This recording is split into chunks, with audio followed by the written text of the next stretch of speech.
करेंगे पाकिस्तान में 11 साल के हिंदू बच्चे की हत्या कर दी गई और ये हत्या सिंध प्रांत में की गई है।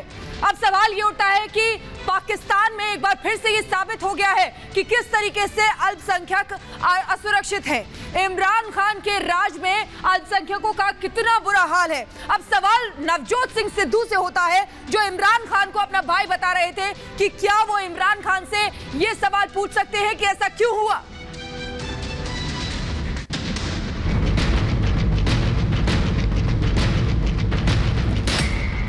इमरान के पाकिस्तान में हैवानियत का खेल।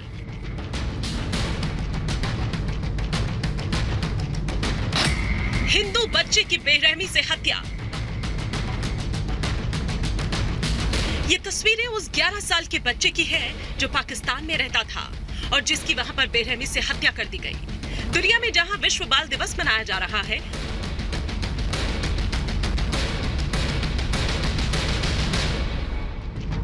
वहीं पाकिस्तान से ये दहला देने वाली तस्वीरें सामने आई है। ये बताया जा रहा है कि बच्चे की हत्या से पहले उसके साथ दुष्कर्म किया गया। घर वालों के मुताबिक बच्चा शुक्रवार शाम से लापता था। घर के लोग गुरु नानक प्रकाश उत्सव की तैयारी में लगे हुए थे। बच्चा कब गायब हो गया किसी को पता ही नहीं चला। इसके बाद बच्चे का शव शनिवार को खैरपुर मीर के बाबरलोई इलाके के एक घर में पाया गया। ये बच्चा 5वीं कक्षा में पढ़ता था। पुलिस के मुताबिक हैवानों ने बच्चे के साथ दुष्कर्म किया और फिर उसकी गला दबाकर हत्या कर दी। इस मामले में 2 लोगों को गिरफ्तार किया गया है, लेकिन इस घटना ने एक बार फिर से ये सामने ला दिया कि पाकिस्तान में अल्पसंख्यकों के साथ कैसा व्यवहार होता है। दिल्ली सिख गुरुद्वारा प्रबंधन समिति के अध्यक्ष मनजिंदर सिंह सिरसा ने ट्वीट किया, ये पाकिस्तान में अल्पसंख्यक होने का दंड है। ये खबर सुनकर बेहद दुखी हूं। पाकिस्तान के सिंध प्रांत में खैरपुर के दोहों में कक्षा 5 में पढ़ने वाले एक बच्चे के साथ दुष्कर्म और उसके बाद उसकी हत्या कर दी गई है। मैं सोच भी नहीं सकता कि उसके परिवार वाले किस दुख से गुजर रहे होंगे। पाकिस्तान में आए दिन अल्पसंख्यकों पर हमले होते रहते हैं। मंदिरों, गुरुद्वारों को नुकसान पहुंचाया जाता है, हत्या कर दी जाती है। मेरा बड़ा भाई उसमें बहुत प्यार। वही पाकिस्तान जहां के पीएम इमरान खान है और जिन्हें नवजोत सिंह सिद्धू अपना भाईजान बताते हैं। क्या सिद्धू अपने भाईजान से सवाल करेंगे कि कब तक उनके पाकिस्तान में इसी तरह अल्पसंख्यकों पर अत्याचार होते रहेंगे? क्या इस बच्चे के परिजनों को इमरान के पाकिस्तान में इंसाफ मिलेगा? पाकिस्तान में कब तक अल्पसंख्यकों पर ऐसे ही अत्याचार होगा? Bureau report, Republic Bharat. और भारतीय नौसेना में शामिल हो गया है विध्वंसक जहाज आईएनएस विशाखापट्टनम। आत्मनिर्भर भारत की शक्ति को साकार करता हुआ ये आईएनएस विशाखापट्टनम जो बराक और ब्रह्मोस मिसाइल से लैस है। इसी के साथ रक्षा मंत्री राजनाथ सिंह ने कहा है कि आईएनएस विशाखापट्टनम अपने नाम को सार्थक करते हुए भारत की समुद्री शक्ति को और भी ज्यादा मजबूत करेगा।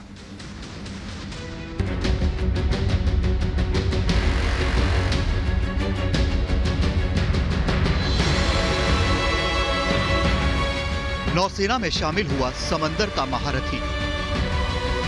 भारतीय नौसेना को मिल गया है विध्वंसक जहाज आईएनएस विशाखापट्टनम P-15B। विजिलेंट यानी चौकस, वेलिएंट यानी पराक्रमी और विक्टोरियस यानी विजेता। इन 3 शब्दों में आईएनएस विशाखापट्टनम की पहचान है। यानी एक ऐसा योद्धा जो हर समय तैनात है दुश्मन का खात्मा करने के लिए।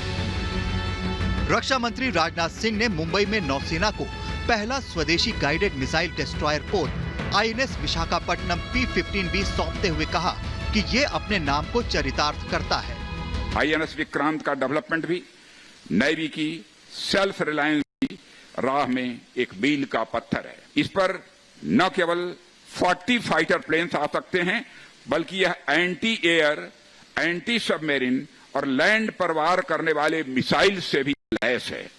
आईएनएस विक्रांत की कमीशनिंग न केवल नेवी के लिए बल्कि इंडियन डिफेंस हिस्ट्री में भी एक गोल्डन मूवमेंट होगा। आईएनएस विशाखापट्टनम P-15B आत्मनिर्भर भारत की शक्ति दिखाता है। ये दुश्मनों का काल है। इस पोत का निर्माण स्वदेशी युद्धपोत निर्माण कार्यक्रमों के मद्देनजर सरकार और नौसेना के लिए बड़ी उपलब्धि माना जा रहा है। इसे आत्मनिर्भर भारत अभियान के तहत 75% स्वदेशी उपकरणों से तैयार किया गया है। इस युद्धपोत में बेहद शक्तिशाली मिसाइलें लगी हैं, दूसरे घातक हथियार हैं। बिना रडार की चपेट में आए ये दुश्मन की पनडुब्बियों और जहाजों को तबाह कर सकता है। ये एक गाइडेड मिसाइल डिस्ट्रॉयर है जो गुप्त तरीके से बिना किसी शोरगुल के दुश्मनों पर हमले कर सकता है। इससे दुश्मनों को कुछ ही सेकंड में बर्बाद किया जा सकता है। ये अपने डेक से ही मिसाइल को दाग सकता है। इससे दुश्मन के विमानों और उनकी मिसाइलों को पलक झपकते खत्म किया जा सकता है। इसमें ब्रह्मोस सुपरसोनिक मिसाइल, पराग मिसाइल सिस्टम समेत कई दूसरे सेंसर और हथियार लगाए जा सकते हैं। आपको इसकी खासियत बताते हैं। ये करीब 163 मीटर लंबा है। इसका वजन करीब 7400 टन है। ये मिसाइल सतह से हवा में मार सकता है। 32 बराक 8 मिसाइलों से लैस है। 16 ब्रह्मोस मिसाइलों से लैस है। टॉर्पीडो ट्यूब लॉन्चर लगे हैं। एंटी सबमरीन रॉकेट लॉन्चर लगे हैं। सुपर रैपिड गन भी इसमें मौजूद है। इसकी अधिकतम रफ्तार करीब 55 किलोमीटर प्रति घंटा है। आईएनएस विशाखापट्टनम को सेवा में शामिल करने के बाद रक्षा मंत्री राजनाथ सिंह ने चीन और पाकिस्तान पर भी निशाना साधा। कुछ नेशंस ऐसे हैं, नेशंस क्या हैं, मैं उन्हें इररेस्पॉन्सिबल नेशन कहना चाहूंगा, जो अपने नैरो पार्टीजन इंटरेस्ट के लिए हेगेमोनिक टेंडेंसी से इन इंटरनेशनल लॉज की आए दिन नई नई अनुचित व्याख्याएं करते रहते हैं। आईएनएस विशाखापट्टनम को भारत में बने सबसे शक्तिशाली युद्धपोतों में से एक माना जा रहा है। ये नौसेना के प्रोजेक्ट P-15B का हिस्सा है। आईएनएस विशाखापट्टनम P-15B को नौसेना के डिजाइन निदेशालय ने डिजाइन किया और Messrs Mazagon dock shipbuilders limited Mumbai ने इन्हें बनाया है। ऐसे 4 जहाज बनने हैं जिनके नाम देश के 4 कोनों के प्रमुख शहरों विशाखापट्टनम, मोरमुगांव, इम्फाल और सूरत के नाम पर रखे गए हैं। ये समंदर में भारत का नया योद्धा है। इसके आने से भारतीय नौसेना की शक्ति और बढ़ गई है। Bureau report, Republic Bharat.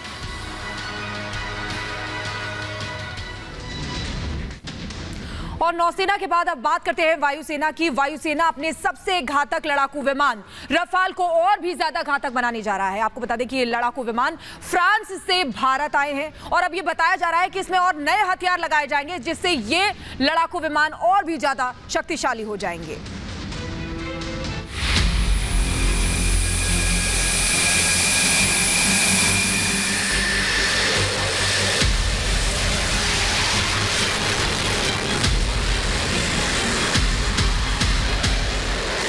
दुश्मनों का काल माना जाता है रफाल।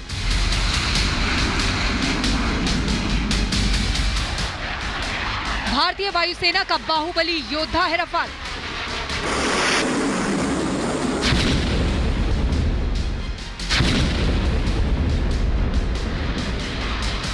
रफाल के आने से भारत की शक्ति और बढ़ी है। LAC से लेकर LOC तक इसकी उड़ान है।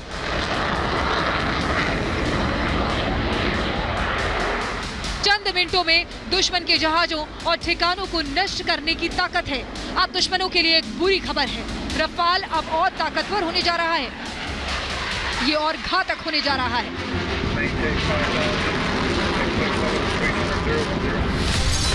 और शक्तिशाली होगा रफाल।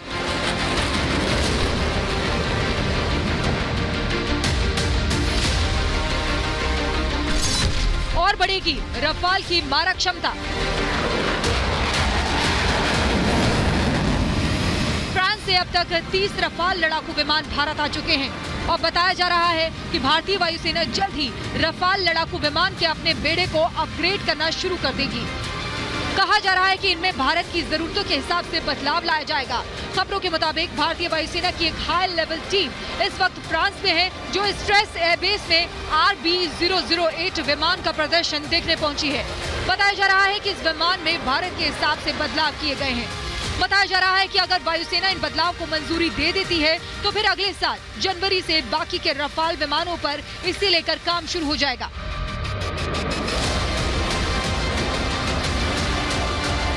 बताया जा रहा है कि इसके तहत रफाल में अत्यधिक सक्षम मिसाइल लगेंगी, लो बैंड जैमर लगेंगे और नया सैटेलाइट कम्युनिकेशन सिस्टम लगेगा। बताया जा रहा है कि इन विमानों को अंबाला वायुसेना स्टेशन पर अपग्रेड किया जाएगा। नई तकनीक से सुसज्जित रफाल और भी घातक हो जाएगा। भारत ने फ्रांस के साथ 2016 में 36 रफाल लड़ाकू विमानों का सौदा किया था। इनमें से 30 भारत आ भी चुके हैं। 7 से 8 दिसंबर के बीच 3 और विमान भारत पहुंचेंगे। फ्रांस से भारत आने वाला अंतिम विमान RB008 होगा, जिसका नाम पूर्व वायुसेना प्रमुख air chief marshal retired RKS Bhadauria के नाम पर रखा गया है।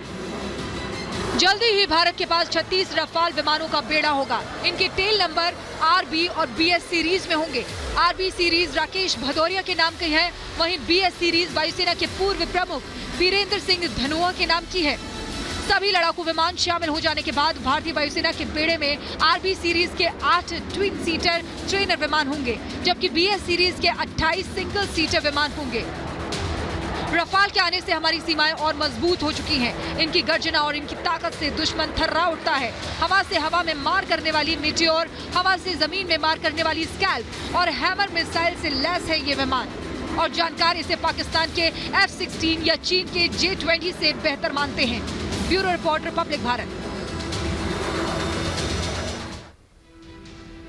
और इधर अरविंद केजरीवाल और आम आदमी पार्टी अपने आप को उत्तराखंड में मजबूत करने में लगे हुए हैं। केजरीवाल मिशन उत्तराखंड पर अपना पूरा जोर लगा रहे हैं। हरिद्वार में उन्होंने आज ऑटो वालों से संवाद किया और मंच से वादों की झड़ी लगा दी।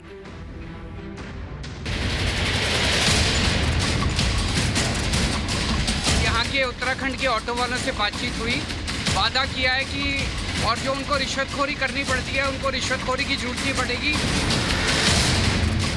दिल्ली के मुख्यमंत्री अरविंद केजरीवाल मिशन देवभूमि में जुट गए हैं। 2022 में पहाड़ में आम आदमी पार्टी की सरकार बनाने के लिए केजरीवाल पहाड़ पर पसीना बहा रहे हैं।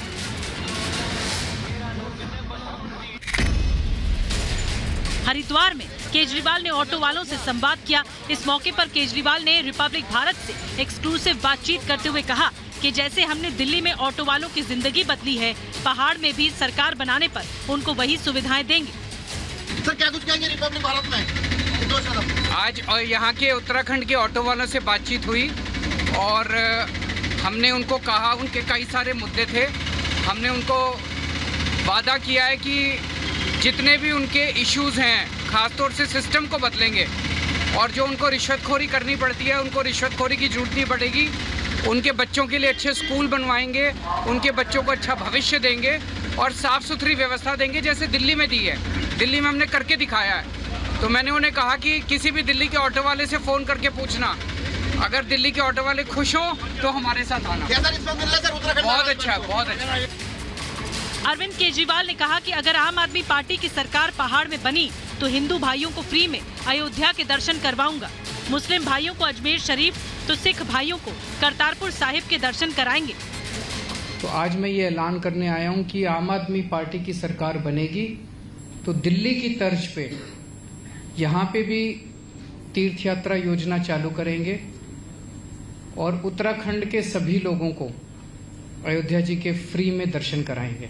इसके साथ साथ अपने मुस्लिम भाई भी हैं, उनके लिए अजमेर शरीफ का प्रावधान रखेंगे और जो अपने सिख भाई हैं उनके लिए करतारपुर साहब का जो अभी शुरू हुआ है 2 दिन पहले, उसका प्रावधान रखेंगे। अरविंद केजरीवाल ने जहां धार्मिक कार्ड के जरिए लोगों को लुभाने की कोशिश की, वहीं उन्होंने उत्तराखंड की जनता से अपील करते हुए कहा कि आपने बीजेपी और कांग्रेस की सरकारों को बहुत देख लिया, अब एक मौका आम आदमी पार्टी को दे दीजिए। हमने दिल्ली में करके दिखाया है, हम उत्तराखंड की तस्वीर भी बदल देंगे। आपको भाजपा और कांग्रेस ने पिछले 20-22 साल में क्या दिया भ्रष्टाचार के अलावा? दिल्ली के अंदर लोगों ने एक मौका दिया था, दिल्ली का हुलिया बदल दिया। दिल्ली के लोग इतने खुश हैं कि उसके बाद उन्होंने दूसरी पार्टियों को कभी मौका नहीं दिया। आज मैं उत्तराखंड वासियों से केवल ये कहना चाहता हूं, एक मौका आप हमें दीजिए, एक मौका। आप सारी पार्टियों को भूल जाएंगे, परमानेंटली भूल जाएंगे।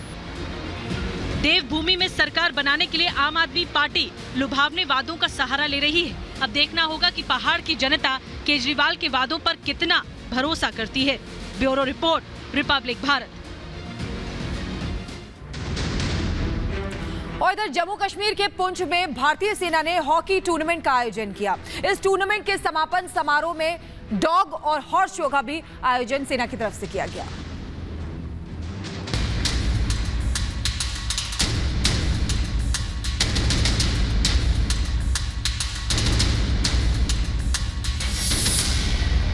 जम्मू कश्मीर के पुंछ में 73वें पुंछ लिंकअप दिवस समारोह के उपलक्ष्य में भारतीय सेना ने स्पोर्ट्स स्टेडियम में हॉकी टूर्नामेंट का आयोजन किया। ये समारोह सेना और आम आदमी को जोड़ने का एक जरिया है।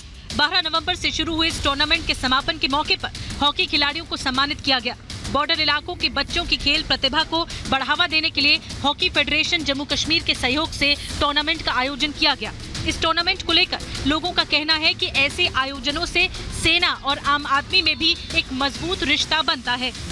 पूरा जो टूर्नामेंट हो, जो भी एक्टिविटी आर्मी ने आज यहाँ कंडक्ट करवाई स्टेडियम में, वो सिर्फ एक बॉन्ड जो है सिविल सोसाइटी, सिविल और आर्मी के बीच में, वो लिंकअप डे जो हम लोग सेलिब्रेट करते आ रहे हैं इतने सालों से, जो आने वाली जनरेशन है उनको बताने के लिए कि वो कितना बॉन्ड था इंडियन आर्मी और सिविलियंस के बीच में, वो आगे कंटिन्यू रहना चाहिए। पुंछ हमारा जो है वो इंडिया के साथ जब लिंक हुआ था तब से लेके आज दिन तक हम ये डे जो है सेलिब्रेट कर रहे हैं। एंड आर्मी की तरफ से इस तरह के प्रोग्राम्स जो है करवाए जा रहे हैं, इससे बच्चों को बहुत ज़्यादा हौसला अफजाई मिलती है। सीमा की हिफाजत के साथ साथ वो इस तरीके से एक्टिविटी जो यहाँ पे आर्मी करवा रही है, हमारे यूथ को एक अच्छा प्लेटफॉर्म प्रोवाइड कर रही है, तो निश्चित ही हम आभारी रहेंगे। हम अपने दिल से आर्मी का शुक्रिया अदा करते हैं कि उन्होंने इतना अच्छा टूर्नामेंट ऑर्गेनाइज कराया, एक अच्छा प्लेटफॉर्म दिया बच्चों को। भारतीय सेना ने टूर्नामेंट के समापन समारोह के दौरान विजेता और फाइनल मुकाबले में पहुंचने वाली टीमों को पुरस्कृत किया। इस दौरान स्थानीय लोगों के मनोरंजन के लिए डॉग शो और ऑर्केस्ट्रा शो का भी आयोजन किया गया। Bureau report, Republic Bharat.